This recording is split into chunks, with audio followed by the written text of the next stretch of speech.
தீராத நோய் தீர்ப்பாய் சமயபுரம் தாயே. நோய்களின் அதிபதியான மாயாசுரன் பூலோகத்தில் நோய்களை பரப்பி மக்களை துன்புறுத்தினான். இதனால் அன்னையின் பக்தர்களும் பாதிக்கப்பட்டனர்.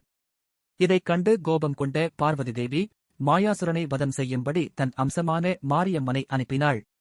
மாரியம்மன் மாயாசுரனையும் அவன் சகோதரர்களையும் வதம் செய்தாள்.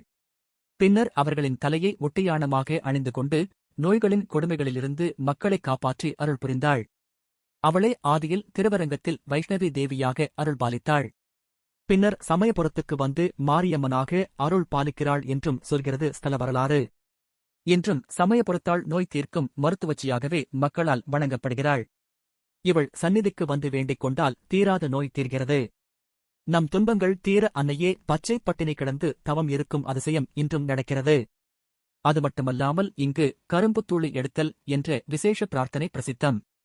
குழந்தை பேறு இல்லாத தம்பதிகள் நேர்ந்து கொள்ளும் வேண்டுதல் இது. அன்னையின் அருளால் கருவுற்று சீமந்தம் முடிந்த பின் சீமந்த புடவை வேஷ்டியை பத்திரமாக வைத்திருப்பர்.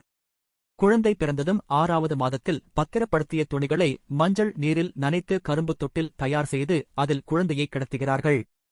அந்த தொட்டிலை பிடித்தபடி தந்தை முன்னே செல்ல தாய் பின்தொடர 3 முறை ஆலயத்தை வலம் வந்து பிரார்த்தனை செலுத்துகிறார்கள். துணிகளை பூசாரி எடுத்துக்கொண்டு கரும்பை பக்தர்களுக்கு விநியோகிக்கிறார்களாம். சரி, அது என்ன பச்சை பட்டினி விரதம்? மாசி மாதத்தின் கடைசி ஞாயிறன்று இங்கே பூச்சொரிதல் விழா நடைபெறும். வழக்கமாக எல்லா தலங்களிலும் பக்தர்கள் அம்பாளை வேண்டி விரதம் இருப்பது நடைமுறை.